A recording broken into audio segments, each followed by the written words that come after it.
Welcome back to the podcast. Today we're sitting here with the world's biggest Rubik's Cube YouTuber, SoupTimmy. What's up? SoupTimmy. I'm Timmy. SoupTimmy. Why are you called SoupTimmy? So I was making a social media account one day, and I was eating soup, and I didn't know what username to pick, so I just picked the first thing I saw, soup, and then my name, Timmy. Wow. That's how it started. Nice. And when did you start? I started 1 week before quarantine lockdown in March 2020. Wow. You're very soon. Like, you grew to over 2 million subscribers in 2 years? Yeah, I started YouTube a year and a half ago. Wow. I started TikTok 3 years ago. That's way faster than my growth, man. Because I've been at it for 5 years, and Dang. I'm only at like 1.2 million. But I think there's a difference between us because you have more produced content. I'm like more short form. Yeah, but why do you think you grew so much faster than me? Short form takes less producing because you got like a whole long 10-page script with like sets, 2 different sets. I'm just shooting at my house, so I can produce as much content as I want. Do you think I should go for that style? If you want, sure. Do you think is the long form audience more valuable than the short form audience in your opinion? It would say it depends. Depending if you can get brand deals on short form, I think that what I heard so far, like from other people like Colin Samir, the payment on long form brand deals and short form, they're pretty much almost the same value in terms of like viewership or whatever it's called. But I think it depends on your niche. So like cubing, I can get good brand deals. So I think for me, it's worth it. Then why are you trying to go into long form then? To get more brand deals. I got 1 brand deal so far with the long form. Okay. Nice. With who? Established titles. I think everyone got a brand deal with established titles, and then there was some controversy with it. Yeah, I had to cancel my established title sponsorship the day before it was supposed to go up. Dang. Yeah. You removed the ad, right? I didn't, yeah. I mean, like, I published the video without a sponsor. Oh, dang. Wow. Because this video was already scheduled, but then the controversy came out. Yeah, my video was scheduled too, and I had to post it. So. You just posted it? You just yelled? I mean, I didn't know about it. I knew like 2 days afterwards. Someone sent it to me. I'm like, wait, dang it. I already posted the video, so it's too late now. I can't take it down. I found out just in time because that video was already scheduled. I was about to go to sleep, and I pulled up YouTube. I'm like, what is this video? Established title exposed.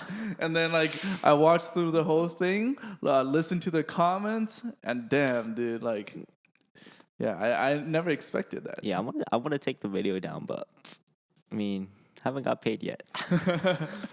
I mean, I might not get paid. I might just take the ad out. Yeah. I mean, video did well with like 400K views for an ad. It's pretty good. That's pretty good. Damn. Do you ever get stressed about views? What do you mean, like stress? Like when you publish a video on YouTube, YouTube ranks your views in terms of your last 10, right? 1 out of 10 means it performed the best out of the last 10 videos. Do you ever get upset when you get a 10 out of 10, meaning it performed the worst out of the last 10 videos? Honestly, I get sometimes excited when I see a 10 out of 10. That means I can learn so much from it and things not to do for the next video. Wait, are you kidding? No, I'm not kidding. I actually might get excited like Damn. when I see a 10 out of 10.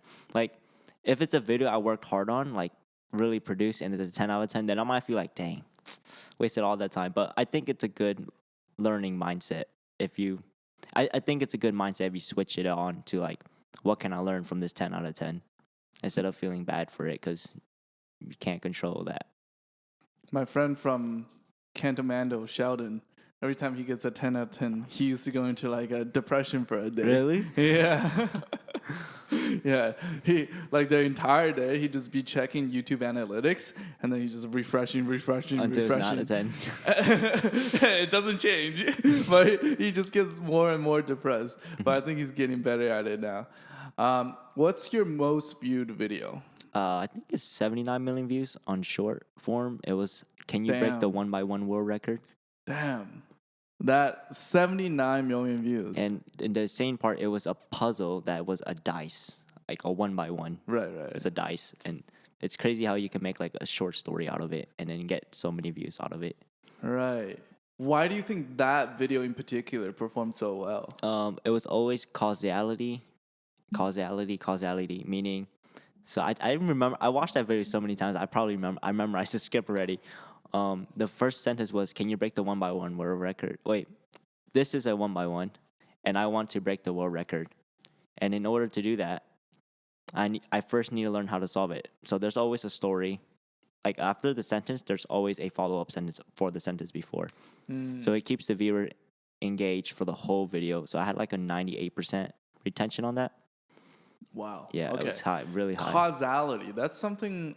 Can you go deeper into that? Like, what do you mean by causality? So like the and then storytelling. Like you can be like, I wake up and then I brush my teeth and then I went to go eat. Instead, causality is I woke up and I felt my breath stank. So because of that, I went and brushed my teeth. Then I realized my stomach was empty. Wait, no, that was and then right there. Then you're like, then my stomach was growling when I was brushing my teeth. Therefore, I went to go eat. So that's an example of causality. Right. I heard a similar concept when I had a consulting call with Hayden Taylor Smith. He basically said instead of doing and then I did this and then switch it for I did this therefore. So basically the same thing. Yeah, I do that a lot in my shorts. But long form, I need to get better at doing that for. I think I need to get better at doing that as well because it's so normal for you to basically retell what happened in your day. Exactly. And you say and then. Yeah. So you have to switch it to like a therefore I did this, therefore I did that, therefore I did that, therefore I did that. So you think that's a key to getting a high retention on your video? Definitely, yes. Every time I have a causality for causality, it's always a 90% retention. And you think that can be applied for long form as well? Definitely, yeah. We've seen it with like Logan Paul, like his editing. Right. Or like... Which is Hayden Taylor Smith. Exactly. is the editor. Right? Exactly. Okay. Wow, nice. So tell me, how did you get into cubing and how did you become a professional speed cuber? Okay. So I always wanted to solve a Rubik's Cube as a kid, right? And we all picked one up and tried to solve it, put it down. I was that kid that picked it up, tried to solve it, put it down. I was probably like 9-year-old back then. And then 5 years later, when I was in 10th grade. Were you able to solve it back then? No, I didn't solve it back then. I just picked it up, then put it down. That was me. Yeah. So both relatable. And then one day I saw on TV a magician named Stephen Brundage. He did a Rubik's Cube in 1 second. With my magic trick, of course. He was a magician. And I'm like, wait, if you can do it in 1 second, why not I can do it in maybe 2 minutes, 5 minutes maybe. That'll be impressive because I always want to learn how to solve one. So 1 week before 10th grade started, I forced myself to learn the Rubik's Cube every single day until school started. And it took me 3 days to fully solve it and then another 2 to 3 days to memorize all the steps. Oh. And then that's how I solved my first Rubik's Cube. And what was your time on that? It was 2 minutes. My first time ever, I time was like 2 minutes, 30 seconds. That's very fast. Yeah. Why was it so fast first time? I learned a really hard... Nowadays, when you search up how to solve a Rubik's Cube, they show you the super easy tutorial. Back then, there was like a harder tutorial that makes you like quicker. Right. Okay. So like there was a harder beginner's method back then. And because like when I did the training with you for learning to solve the Rubik's Cube under a minute, my first solve was 40 minutes. Yeah. Your first solve was 2 minutes? Yeah, because I wasn't timing because when we did it with you, you were timing me helping you. Like you didn't know anything. Right. You were timing that. I wasn't timing that. Oh, okay. But like when I fully learned the steps, I timed myself and then I got like 2 minutes, 40 seconds or something. Right. Yeah. So I think that's a difference. Okay, right. And yeah, the beginner method you learned was like a harder beginner's method since the time we had together was kind of short. So okay, so you learned to solve a Rubik's Cube, but then how do you make this into your job? Yeah, that was by accident actually. So how Rubik's Cube became my job by accident. So after graduating high school, I wasn't doing Rubik's Cubes anymore. It was a hobby I did in high school. And after high school, I stopped. And then I went to community college. went there for 20 minutes. I left. What do you mean 20 minutes? How I do you went- go to college for 20 minutes? I was in the admissions office, right? They give me my list of classes. Like, here, these are classes you have to do. I went for 20 minutes, talk with the advisor. They gave me my list of classes. I didn't like the classes, so I'm like, okay, I go home. Bye-bye. What were you studying? No, nothing. It was like liberal arts, like general things. I didn't know what I wanted to do after high school, like most people. Right. So I just went in there. Hopefully, some interesting class pops up. Obviously, you're Asian and you have Asian parents. Yeah. They didn't say anything about No, I that? didn't like it. So, like somewhat. When you went home that day, did they yell at you? It was a disappointment, very disappointment face. So I went and applied like many jobs. I ended up working 3 jobs after leaving college. I worked at Target, Dick's Sporting Goods, and a noodle shop that sells boba. Why'd you get so many jobs? I needed money and I was desperate. Like, I had no career, so I'm like, my thinking was go into these many jobs and see if I can network with people and then see if any opportunity comes. So that's why I worked 3 jobs, really hard working. So I didn't really have much free time besides like going to the gym or any at all. Right. And then during those 3 jobs, I got enough money. It's like January 2020. And I went and do courses like digital marketing courses to get like a certification to like maybe get a job at Google or something. Oh, wow. Or like personal training, which is really doesn't look like suits me. Wait. You went and bought a personal training course where you could get certified. Yes, where I get certified Like at a gym. personal trainer in the gym. Yeah, in the gym. Yeah, gym. Yes. So I only did that so I could get my foot in the door of the industry so I could train basketball players because I played 4 years of high school basketball in high school. Damn. You're you got a lot more beneath the surface. Are you jacked under that jacket? Oh, wow. I see abs, dude. Yeah. It's pretty good. What about your biceps? They're not that big right now, but you know. Wow, nice. Back then. But yeah, so I did those courses. Digital marketing, I hated it for some reason. I couldn't finish the chapter 1. Well, I finished chapter 1, but then I'm like, I can't do chapter 2. So I wasted $1,000 in that course not finishing it. So I just did personal training. So I'm like, this has to work. There's no opportunity. I have to get this personal trainer license. So when I was trying to get my personal trainer's license, I was thinking about the future. Like, if I get this job, a personal training, how am I going to market myself to people? Right. So I need to get myself out in the world. So social media was the most obvious thing at the time. TikTok was like a new app, kind of. Right.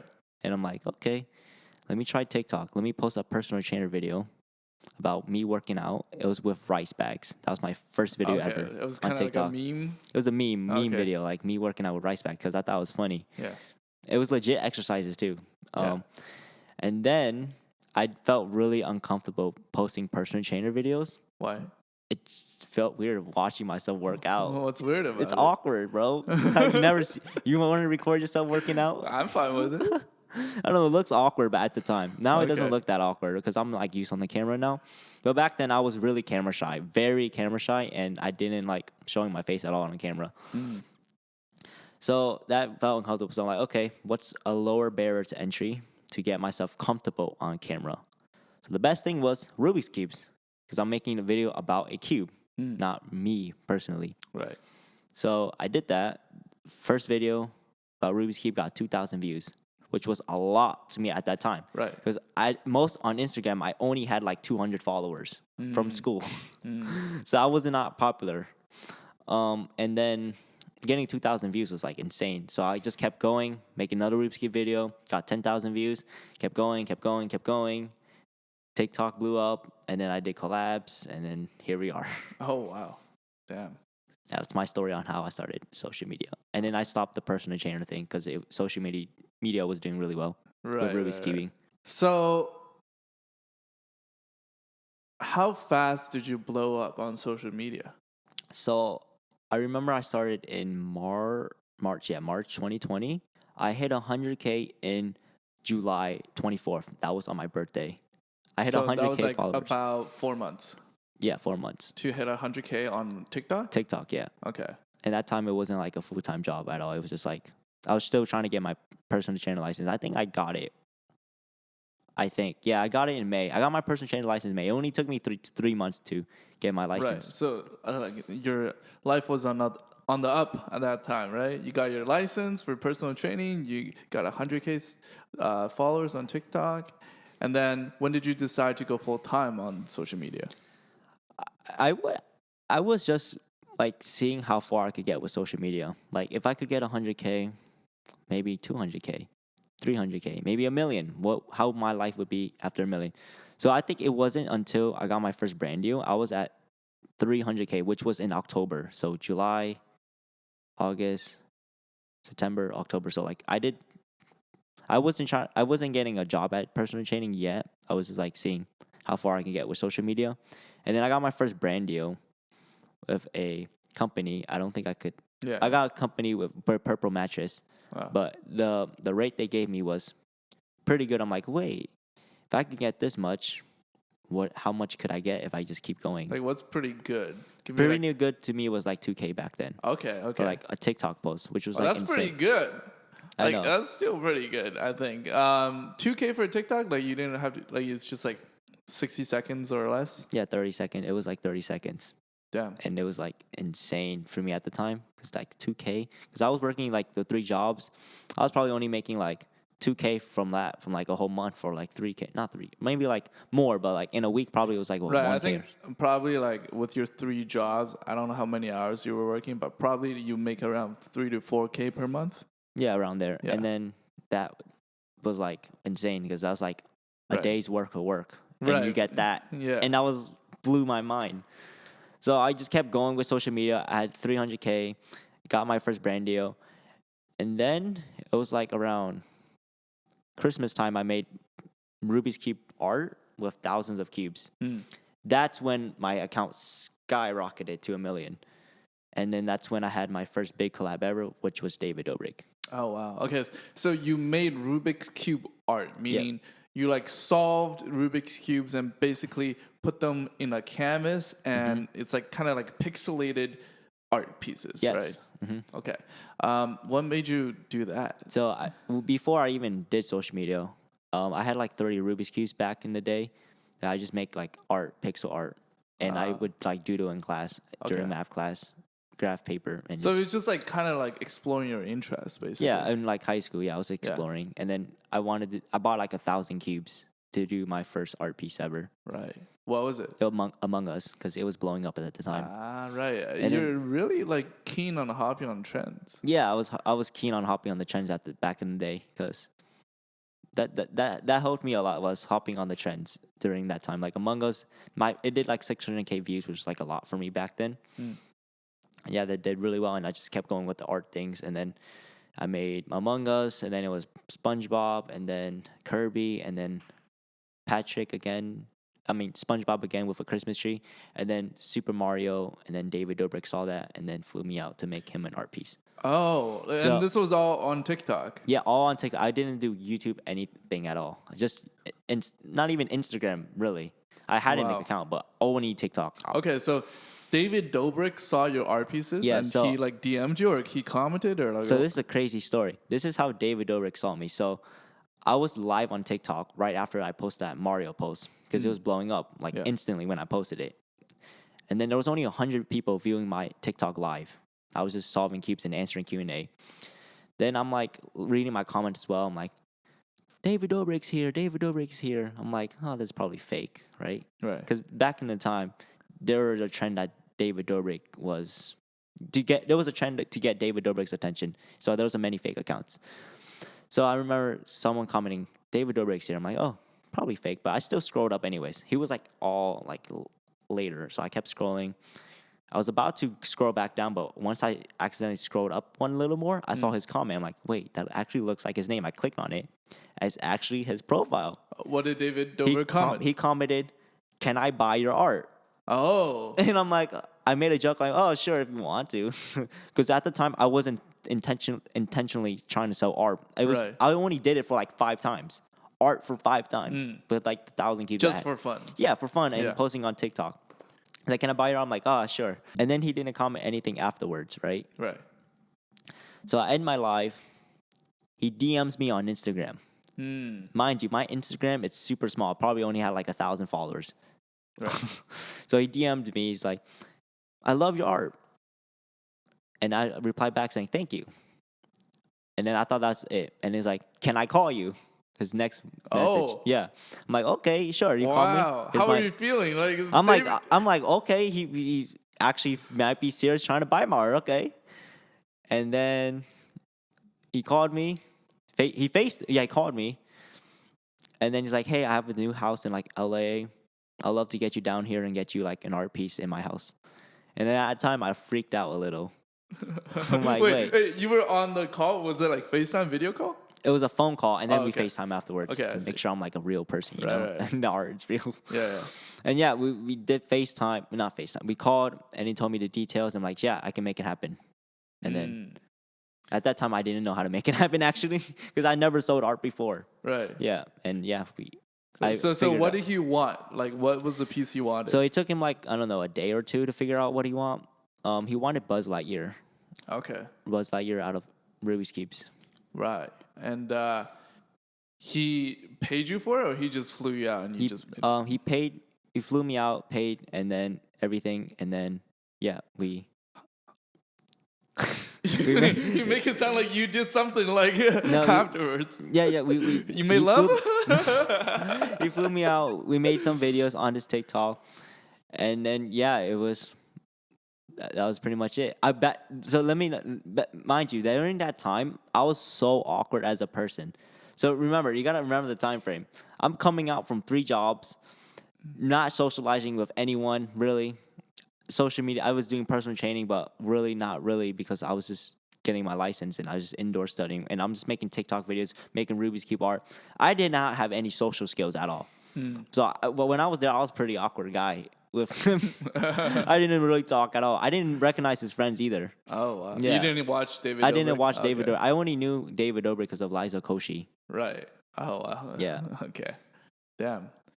And how long were you there for? I was in LA for like 3 days. And One were day. you living at his place or no? No, he booked okay. me a hotel. Really Gotcha. nice hotel. Wow, nice. How much did he pay for that painting or art piece? Let's just say, with everything in total costing, I think 10 grand. 10 grand? Yeah, it costs about 5 grand just to ship that art piece to his house. You shipped it there or you built Yeah. it there? So there's 2 stories to this. So first, when we built the art piece, we shipped it to like this. He has a private delivery person. Mind you, this painting is 400 or 300 pounds. It's 875 cubes with a frame. Right. So Heavy. it's like as big as these windows. Yeah, basically. as big as his window. So imagine shipping something big as his window. It's heavy. You have to ship it on this car, and then they drive it all the way to Tampa to LA, which is like, I don't know, a 4-day, 3-day drive. So they drive there. When they try to hang the picture up to his house, so they got the picture. When they tried to hang it up, the pieces fell. Oh. The cubes fell, like half of it fell. And then, like, oh no. Then they flew me out there to build it again. Oh, wow. And that's how I met him. Oh, wow. So that falling was actually could be a good thing because then I Right. met him. Right. And we Made made you a video. fall in love with each other. And then it fell again a few months. It fell again like 3 months ago or 2 months ago. And then I came back to his place Wait, to fix it it. fell again? Yeah, it fell again. You guys don't have any way to protect it from falling? I mean, it's the frame is tight, but like because he has like a door, someone slammed the door or something, and then it reacted and then it fell. Damn. Okay. So are you guys like friends now? Like I mean, I played ping pong with him. Invited me over to play some ping pong. Okay. Yeah, so Like when you were in LA? yeah. So I played ping pong. I have some clips. Nice. Would you be able to like hit up David Dobrik when you're in LA and say, "Hey, let's hang out," or not? I don't know. He's busy. I don't know. I don't know if I could do that. I mean, I would depending. First, check their story. Check their Instagram story Right. or Snapchat story and see how busy they are, and then ask. Okay. That's what I would do. Right. Nice. So who else have you made art for? I did a video collab with ZHC. So making art. I made art for Muriel. She has like 14 million on YouTube. She's like a Spanish YouTuber. And then I made art for Sean Durez, the guy at Space Station. And I made video collab. ZHC flew me out to Texas, and we made a video together. Oh wow! And for his channel. All these people found you through David Dobrik, or through No, they found me. Well, Miriel, I think she found me through. No, Miriel, like Spanish YouTube, found me through TikTok at the same post David Dobrik saw me from. And then Sean Durez, or I think one of his team found me. I don't know how he found me, honestly. Probably like Instagram, maybe. And then JC found me through Eric. How do you know Eric? I don't know Eric. I know his manager, Zach. Oh, how do you know his manager? This is how it happened. This is how ZHC found me, I'm pretty sure. So I made a picture of Eric's face, and I showed Zach. Just for fun? Yeah, for fun. Like, how big was this picture? It was only like 600 to 700 cubes. Okay. It was for a YouTube video. Oh, okay. Because Eric's my favorite YouTuber. Ah, I see. I love his storytelling on his videos. And so I made picture for Eric, showed it to his manager, Zach. Zach then sent it to Eric. Eric then posted it on a story. ZHC saw Eric's story. ZHC followed me on Instagram, but didn't DM me. So I'm like, okay, he followed me. That might mean something. So I made ZHC's face, and then I DM'd ZHC, and then he found me through that. Oh wow, okay. Yeah. So it was like you saw that chain there. Right. But it was a smart move for you to make his face proactively. Yes, because that's how he followed me. Like, wait, this could mean something. Maybe let's close this deal. Right. You're smart. You're thinking ahead. I like that. Like even with the social media thing, like you're thinking ahead of how to get clients for your personal training business. Yeah. Okay. Nice. I've talked to Zach a couple times. He's a nice guy. Yeah. Where do you meet him? Via Vet Summit? Creator Now, but then like we had like a couple calls outside of Creator Now. Just he's cool. Talk. Yeah. Nice. Wow. Social media is definitely like a very tight community at the top. Yeah, everyone knows everyone. Yeah. I'm pretty sure we can connect ourselves to anyone in the world right now with 2 connection or less or 3. Yeah. But I think especially the YouTubers at the very, very top, like 10 million beyond. Oh, they all know each other. Oh, like for Mr. sure. Beast. Yeah, Mr. Beast probably knows. Yeah. But that's one of the things I love about social media. Yeah. Right. It's like you get access to people you would never get otherwise if you weren't on social media. Exactly. No matter how much money you have, like if they don't know you, they don't give a shit about you. Exactly. Right. Yeah. It also like you can make something cool and like someone just find it spontaneously and like your life changes. You know? Exactly. Yeah, that happened to me. That's awesome. What was the video collab you did with ZHC? It's on his crafts channel. It was building. It's out now. It's boys versus girls. Video title was Best Rubik's Cube Art Wins $5,000. Okay. I don't know if I want to spoil the video, but you were in the video? I was in the video. I was the coach for. Oh, you were the coach for the boy and girl team. Oh wow! And they all learned to make a Rubik's Cube on the spot.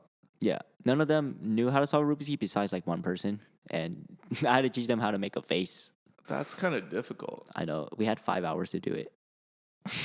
That is very difficult. Yeah. I spent 5 hours like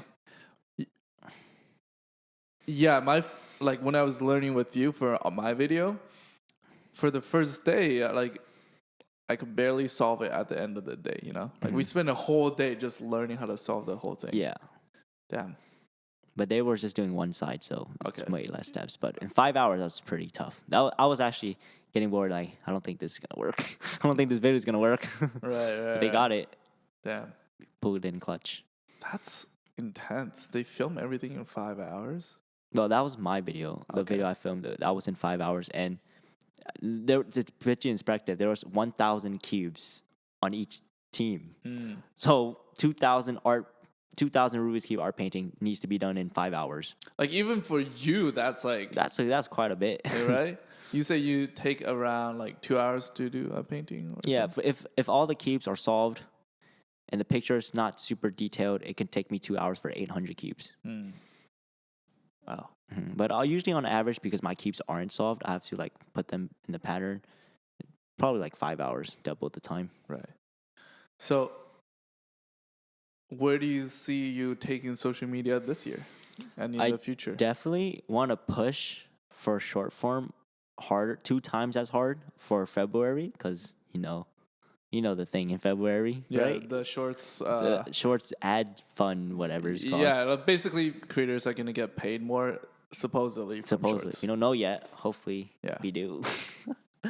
But I'm gonna double it down because I only post 3 shorts a week, which is very low compared to like most people. But my shorts take more time to produce, Right. and edit, and plan out and script.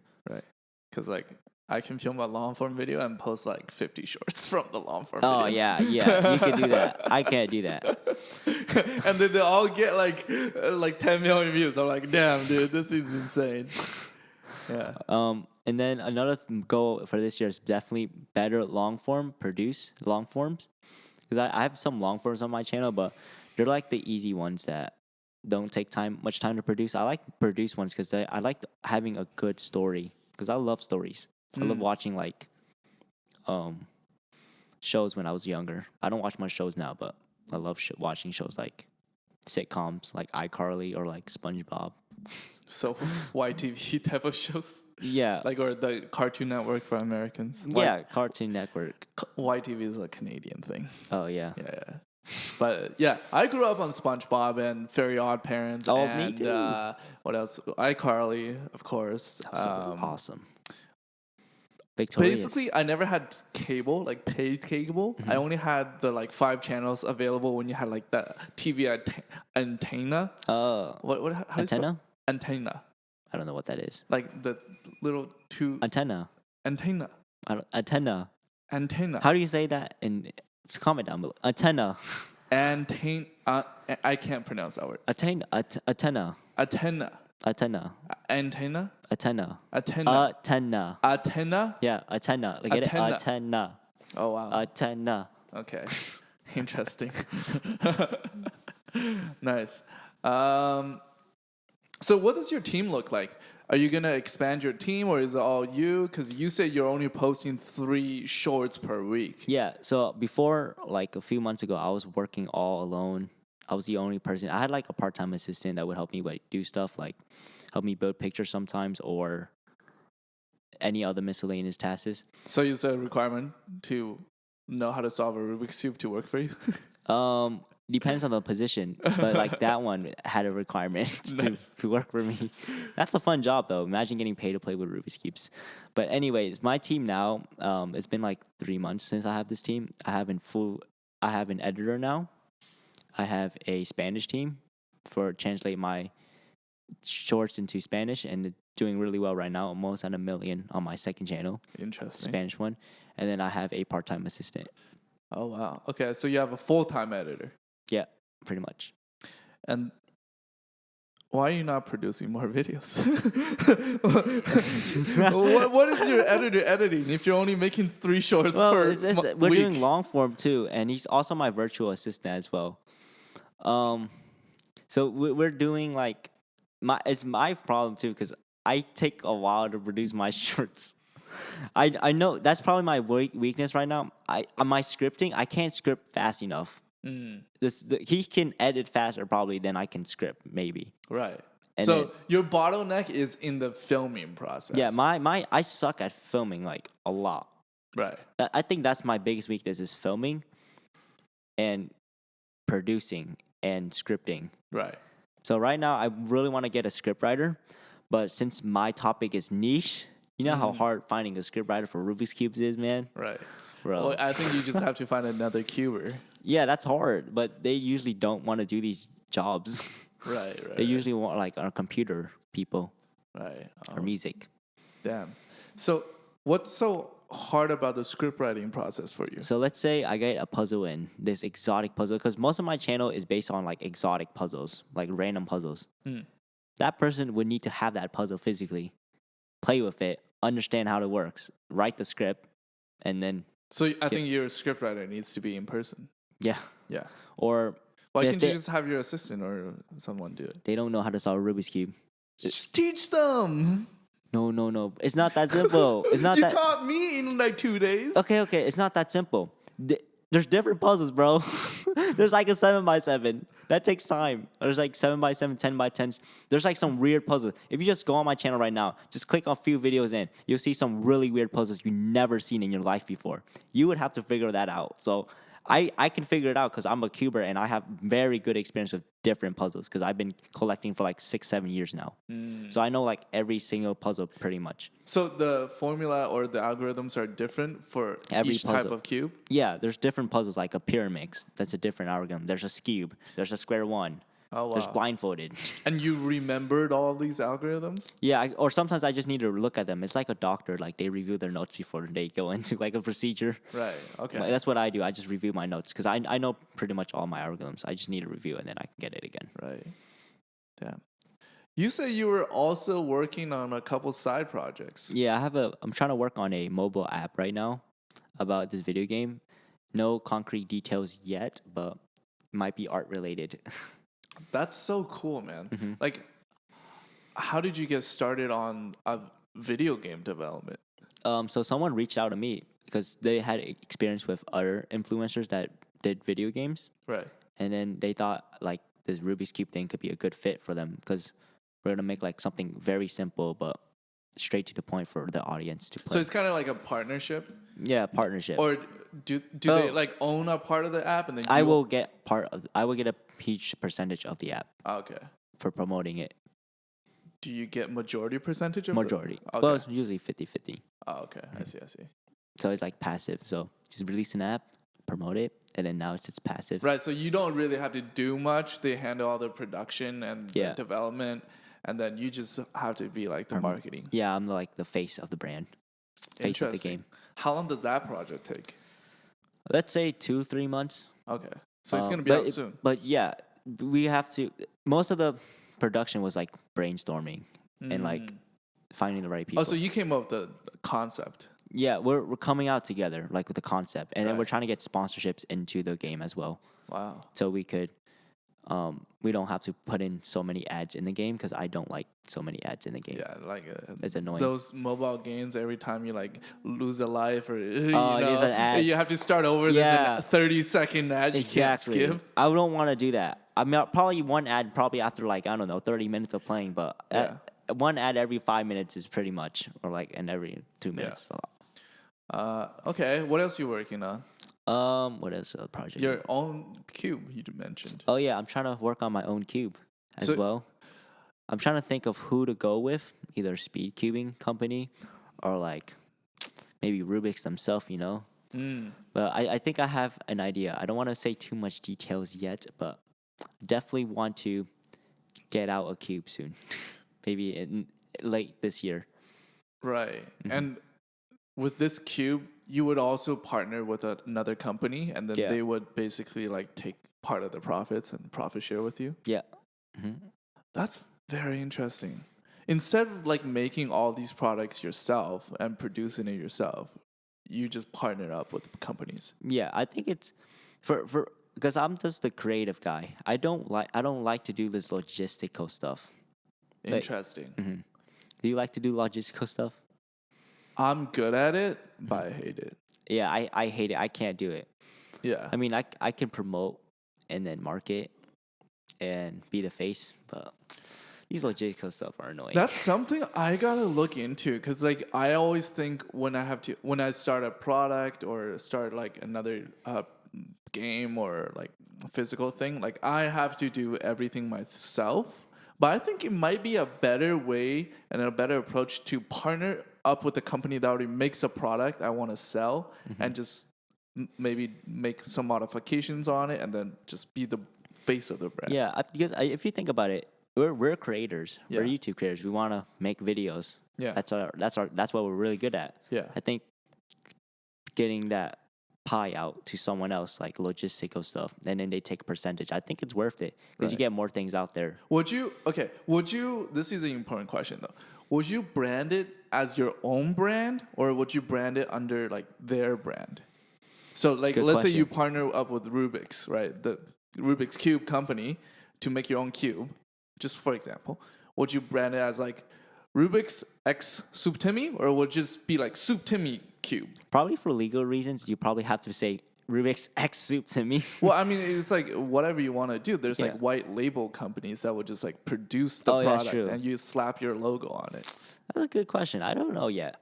I don't know. I feel like if you have, depending on who you partner with, like in a cubing community, having the brand name and then X SoupTimmy might be better than just having SoupTimmy, because that company has built years of trust from speedcubers. Right. So I think it depends. Okay. What about your mobile game? Would it be like It would be named branded- SoupTimmy? Yeah, we probably something like that, branded Okay. under me, And then they would just like, and then on the back end it's them. okay, got it. That's very interesting. I think that's like a key question for these brand partnerships. Like, do you sell your own brand and they just make the product, like in Chamberlain Coffee? Oh yeah. Or do you say you're doing a collaboration with the brand? So let's say you were doing a collaboration with like the Rubik's Cube company. Would you be taking majority of the profits, or would they take majority? I wouldn't know. Maybe it could be. It's a good question. I don't know.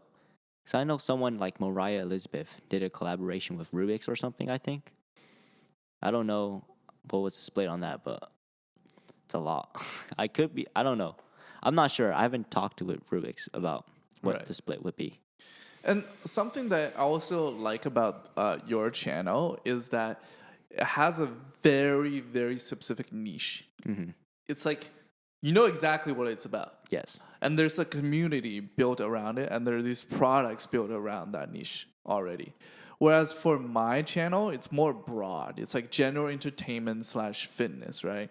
So there's no set community. I kind of have to like tie the Build strings together. Yeah. Yeah. They're like Which, challenge community, right? You got the people that do this in X amount of time.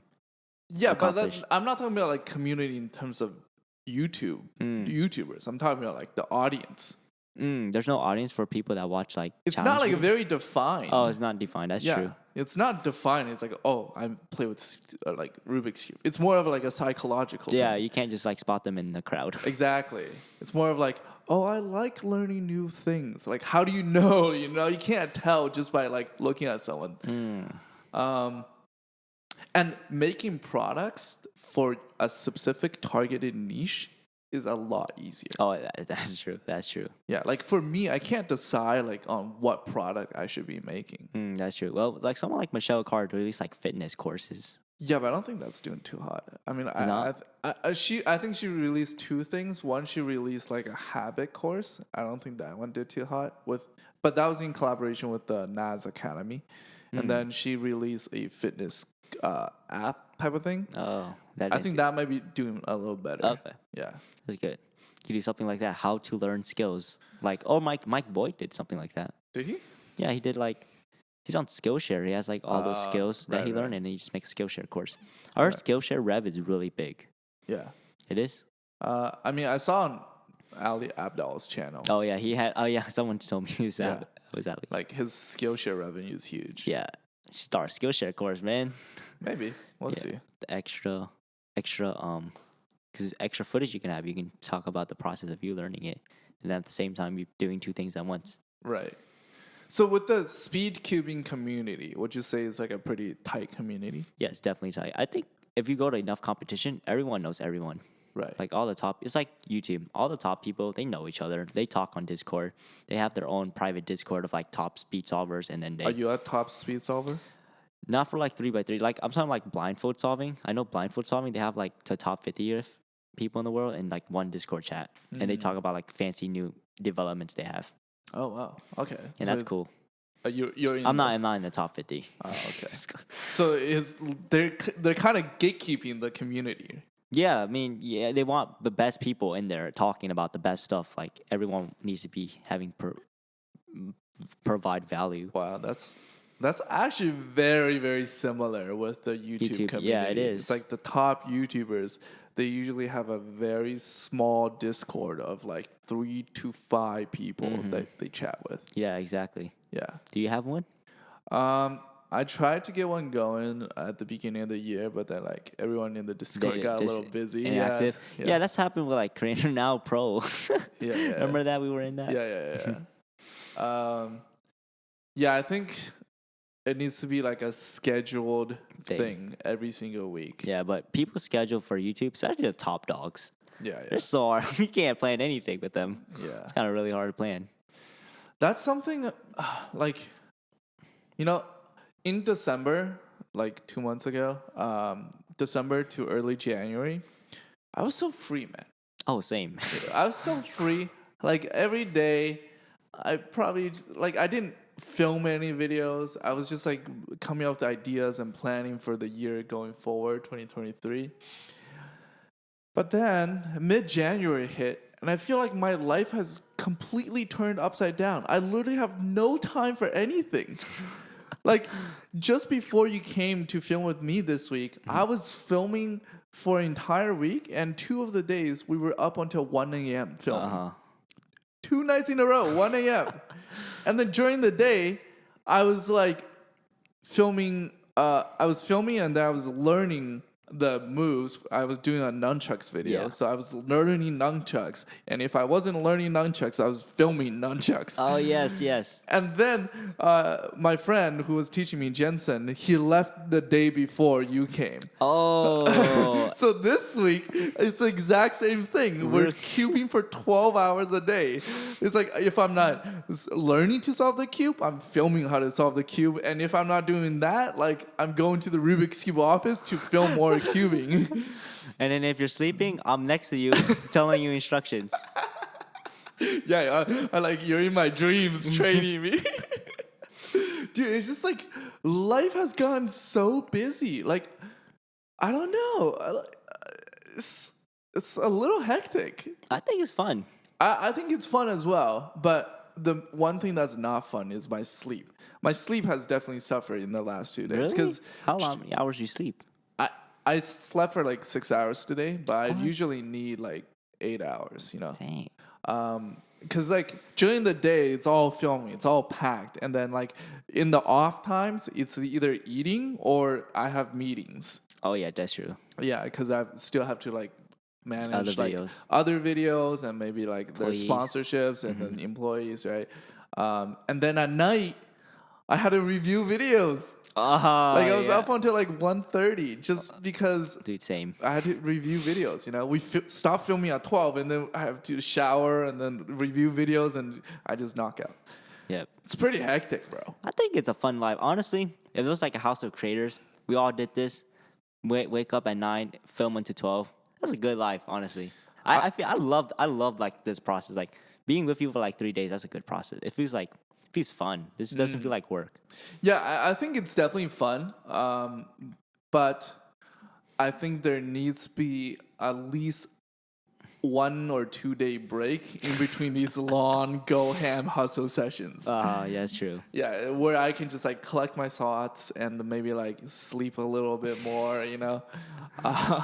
But yeah, what you talked about, it's like I really love my house. Yeah, that's a nice place. Yeah, I really love my house this year.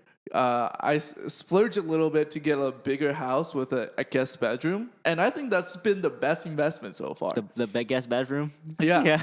Because I can invite creators like you to just come stay for like a week or a couple of days, and we can just like grind videos together. Exactly. It's like a common workspace. Yeah, exactly. Yeah, that's a vibe I kind of wanted. I wanted to be like a WeWork. Oh, yeah. Like a shared WeWork. Yeah, because when I'm done filming videos, I'm working too. I'm working on my videos. Yeah. It's great because 1, I get to learn from other creators. And then 2, is like I don't feel as lonely hustling by myself. Exactly, yeah. You usually hustle by yourself, like you're alone here just hustling? Well, I'm just working by myself, right? Yeah. Also, like this year, one thing I'm trying to do is film with more people, like instead of just filming by myself. I want to do more collaborations because I think that's my go-to. Yeah, I think that's more fun. First of all, just filming with another person, and then secondly, I think I can learn more by someone teaching me rather than me like searching on Google. That's true. Yeah, you can't even find these YouTube things on Google. Yeah. It's are so specific now. Yeah. It's like, it's great. It's great. I love life. Yeah. It's a fun life. It's fun life, right? Yeah. I just want to grow bigger to a level where I can like message anyone and then invite them to come. Oh yeah, that would Like be great. kind of like David Dobrik did to you. Yeah. It's It's an like, easy yes. yeah, it's like if you're at that level, nobody gonna say no to you. Unless the person you're messaging is bigger than you. Yeah, that's true. Yeah, like Mr. Beast. Yeah, but in Mr. Beast's life, like he can message anyone. Oh yeah, he can message anyone. Not just YouTubers, like celebrities too. Oh yeah, celebrities too. Like he has become a celebrity. Yeah, there's like fame. There's different types of fame, like niche fame. You got world star fame. Like there's always like any niche, like Magnus Carlsen. Yeah. He's a celebrity now. Yeah. Yeah, and like there's no one heard of like the other second place chess player. Like, Yeah. I don't know who that is. I don't know who that is either. It's in the WoW. There's like always one niche person that's in the celebrity category. Do professional speakubers make a lot of money? Oh, none of them are full time.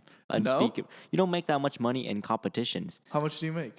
Like $100, or like the big ones are like $1,000. That's At most it? 3,000. Yeah, I'm being serious. That's it? Yeah, and plus also you gotta remember, there's not big competitions every single month. There's only like 3 times a year. Probably like North American championships, like probably like your state championship, and probably like the continent championship, and then the world championship. There's like 3 big ones. It's $1,000 prize for the #1 winner. Yeah, that's what I think it is, but And then, it's and not then you have that to much. pay for your own expenses. Yes, you have to pay for your own expenses. Or sometimes if you have a sponsorship from a cube, they might send you there. It's not a lot. It's not a lot of money, for sure. None of them are like full-time, like fast speakkeepers. Maybe one kid, he might be full-time. I'm not 100% sure. But he's like 13, right? Are you He's talking about about like 15 or 16. Yeah. He's a guy from Poland. He's like the #1 right now, ranked for 3x3. So even though you're not ranked #1 in speedcubing, you are one of the only speedcubers That's that full-time. are able to do it full time because you Yes. make content. I make content, collab with brands. So would you say you took the smarter approach? They're winning at the competition, but you're winning at life. Well, I did it because I like making videos, and it was a perfect opportunity to take after doing the personal training thing. So you never thought about doing professional speedcubing? I tried it, but I never got far. But now, I mean, since I'm making content now, I'm practicing to get faster. Like, I did a blindfold video, like training blindfolded for like 17 days. I got to like 1 minute and 40 seconds. I got from 4 minutes to 1 minute and 40 seconds in an official competition, which ranks me like 200th or like 300 in like USA, which is like, that's huge. 300 Right. best in the USA or Right. something. That's insane. Right. So you're not just making content for the sake of making content. You're also trying to get better at the skill. Yeah, I'm trying to get better at skill, but I definitely don't want to be #1 because I know how much work you need to put in to get like a #1 spot. But I want to be good enough to be like make a finals for like a big competition. That's all I want. Right. But even that's a lot of work to make finals. You've made finals before. I made finals once at the North American Championships last year. That's pretty huge. Yeah, that's good. I was really happy. Do you have clout in the speedcubing community? Oh, yeah. The last competition I went to, like a few weeks ago, January 7th, dude, I couldn't walk. Really? I'm like walking, and there's always someone coming up to me with a picture or like asking me a question. Like It was even exhausting. people who are faster than you, like rank higher than you. Yeah, they're my friends. I talk to them, but Okay. usually it was a smaller competition. It had 200 people. Usually the faster people, they have to go volunteer. Like since speedkeeping is not wow. like a job, like there's not like you have to volunteer. volunteer in order to pay for the expenses and stuff? No, you have to volunteer. Oh, because it's just like a requirement? yeah, to volunteer. Like you have to volunteer judging, running the cube. What? Yeah, it's welcome to speedkeeping. It's by volunteer. For you to participate, you have to volunteer. Yeah, they make you sign a thing like you're obligated to do this. If not, then you can get kicked out. Or Oh like, my God. yeah. That's so ridiculous. But luckily for I can't say this, but I film videos, so people are nicer to me. So sometimes I don't have to. I do judge though, but sometimes I don't have to like do like as scramble. much like bitch work. Yeah. But I walk in a competition, someone taking a picture or like stopping. It was so hard to film videos too at the competition because it was so loud, people around me. And when I'm filming a video, everyone's filming me, filming me. Everyone's filming me, filming a video, Right, which is like right. weird. But yeah, I would say like at a smaller competition, I have clout. Damn. It's always someone on me. Wow. So I had like an assistant and another guy help me like Do you like crowd that? control. It gets annoying. It got annoying when I was trying to like actually practice for like blindfolded, like the blindfold video, and it was like people around me trying to ask questions still. But I had people like my assistant like move them out. We had to kick Wow. we had to kick people out from my table. Wow, that's pretty cool. Like you basically felt like a celebrity. Pretty much, yeah. Yeah. But when you're walking normally on the streets, you don't feel like that. No. Does anyone ever come to you on the streets? I had like one person that recognized me, and that's it. Oh, wow. So far. So But it's like very different. Like when you enter that community, yeah, I'm like damn. jammed in. Do you feel kind of badass? Sometimes, like I'm walking and then there's like two guys next to me, like guiding me through my seat. Right, you got like body. Yeah, guiding me. It's fun. I think it's fun, but it gets to get annoying. But I found a trick. I can't say the trick because then people will know. But I found a trick to not have crowds at my table anymore. Oh wow. Okay. Which is don't go to the table first. Have people go to the table for you, and then sneak in. Nice. Damn. So, do you think what's your favorite part about social media? Is it the money or is it the fame? Is definitely the meeting people like you, or like other creators. Because when I was a kid, I didn't like talk to many people. I didn't have like that many friends. But like since YouTube is like such a specific thing, everyone's like has a good work ethic or like has work ethic or has some trait about them that's above average from someone. I think meeting with those people and learning from them is like my favorite part of YouTube. Right. And I didn't think that was like a part I would enjoy like talking to people because I did not like talking to people. But last year, 2022, I made a commitment to like go talk to more people and go collab with more people and fly out to more events. Yeah. That's good. That's great. That's something I did in college, university. But you're doing it in real world since you skip university. Yeah. For 20 minutes. Yeah. Nice. It's great. Yeah, very great. I love food. You love rice. You love rice? Do you like rice with soup or just rice? I love rice and I like soup. What's your favorite type of soup? Pho? Pho? Yeah, or ramen. It's not soup. That's not soup? I mean, it's like noodles. Chicken soup. Okay. Man, I don't even know the term soup myself. And You're I'm SoupTimmy. SoupTimmy. Your name is Hafu Go. Yeah. Is your last name actually Go? Let's go, man. Let's go. Go.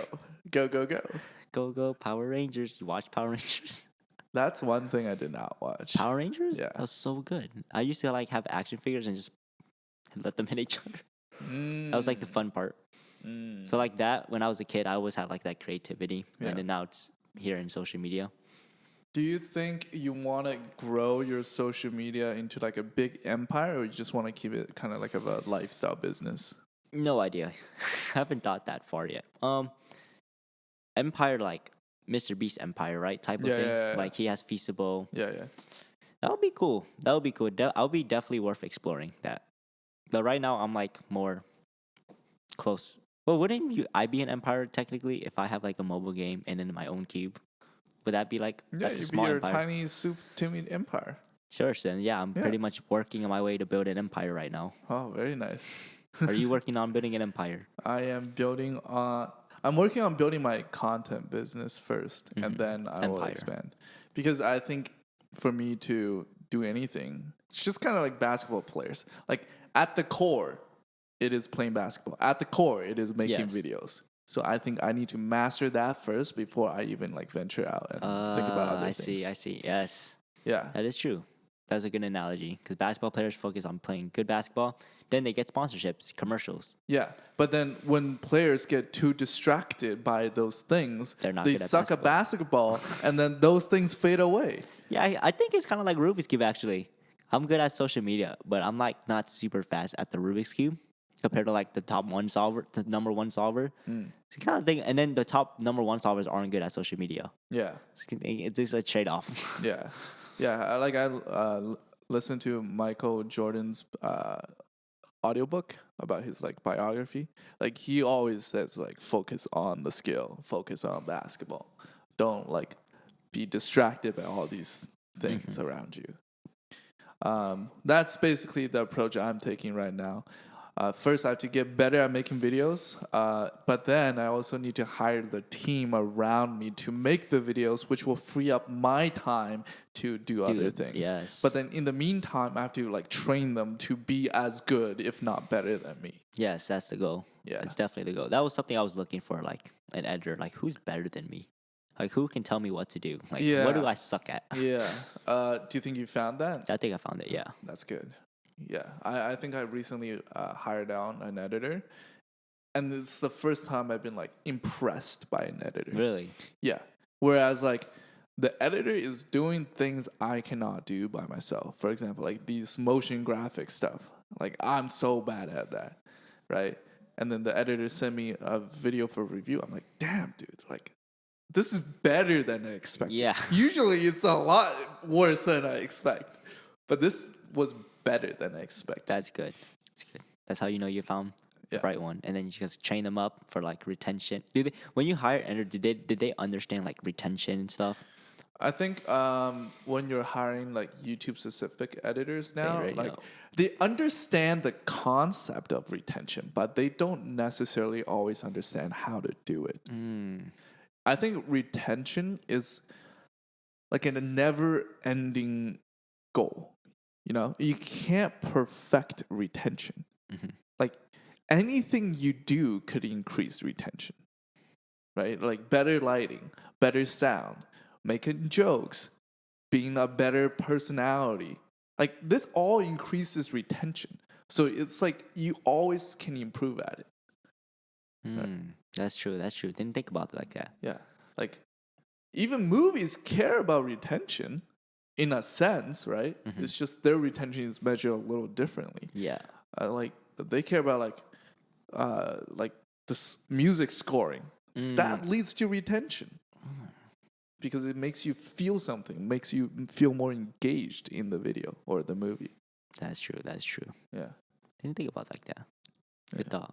Yeah. I'm gonna make my lighting better now in my videos. Well, like, but then retention means different things for different audiences, right? True. Like maybe some audiences like the raw and authentic lighting look. Like not podcast, but like those TikTokers who make like these relatable jokes, right? Like I think for them it's actually better not to have good lighting because it's more relatable, which leads to better retention.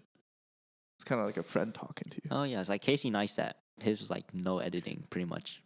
No, Casey Neistat is a lot of editing. Oh, I meant like clips. Like, I mean like he's the most long lifestyle, like real things.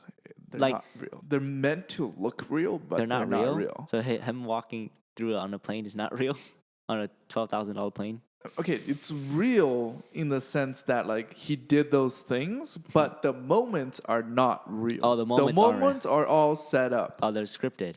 They're not entirely scripted. They're like spontaneous on the spot, but then like he replays actions. Like he would set up a camera, walk back to the spot, and do the action. You know? Yeah. So like it's not natural. Okay. I see what you're saying. Like I took his course on video making, and then basically in the course, like he got a cameraman to follow him around for a day while he's filming a video, and then I got to see like how much he basically like thinks about each take, even though on camera it feels natural. So he puts the camera down. So like it's like you go into a hotel room. Open the door, put Yeah. the camera in, walk out, walk in. Yeah. Like there was a thing where he was like fixing his doorbell and he was trying to capture that on film. And like normally you just go in, get a screwdriver, fix the doorbell. But then like he had 20 different angles of him fixing the doorbell. So he unfixed his doorbell or something. Or like he would didn't try do to one step and then like he would go back, check the camera. Oh, I didn't like that angle. And then go back. Oh, yeah, fix it again. Oh, it's like, okay, that's a good angle. Let me get an angle from outside the door, peeking into the door. And then he like fixes it again. Like it feels natural on camera. I mean, it feels natural in the video because he edits it. But then in real life, it's the most unnatural thing to do. Wow. That's insane. Yeah. I changed my ways. I look at vloggers. Well, it depends for Well, who the vlogger is, yeah. But like I actually think most vloggers would probably like redo a lot of takes. Mm-hmm. That's true. That is true. Yeah. I think a lot of social media people are all like perfectionists. Like we want to get the perfect take. Yeah, we do. Perfect voiceover, do the voiceover 20 times. Yeah. I did a voiceover yesterday. I did like 5 takes. Yeah. And also another thing about social media that's different from other jobs is that our content is directly tied to our image of ourselves. So true. we are way more controlling of what we put out because it represents us. Whereas other people's work is disassociated from their own person. That's interesting. Yeah. That's interesting. What do you think it's like the best perk of being a YouTuber rather than a regular job? Best perk? And what's the biggest con? I think the best perk of being a YouTuber is being able to pursue projects that you're passionate about to a certain extent. And you can expand as big as you want. That's what I love about YouTube. Your results on YouTube is a direct reflection of the work you've put in. Whereas if you're working a corporate job, you can put in 12 hours a day. Like your pay doesn't increase as much. That's true. Unless you get commission. Yeah. So that's what I love about it. And then your potential is not capped on social media. Proven by like Mr. Beast, who's the biggest YouTuber. Like he's getting offers for billions of dollars to buy his company. Right? Yeah. Like your potential is not capped.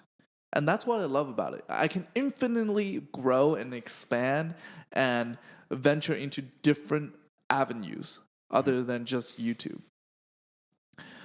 And then I think the one con is that even though in a sense you have flexibility in deciding your own schedule and deciding what content you want to make, to some extent you actually don't have flexibility if you want to do well. Because once you get locked into a niche, if you make content outside of the niche, it's not going to perform well. True. So you're kind of locked in. And then if you want to grow as big as my aspirations are, you don't have that much free time either. Yeah, only film videos and call it a day. Yeah. Yep. How big do you want to grow? I want to like as big as possible. Like Yeah. I want my content business to be big, like at least 10 to 100 million subscribers. I want to get at least 10 million. I want to get at least 10 million views per video. It's a good goal. Good goal. Yeah.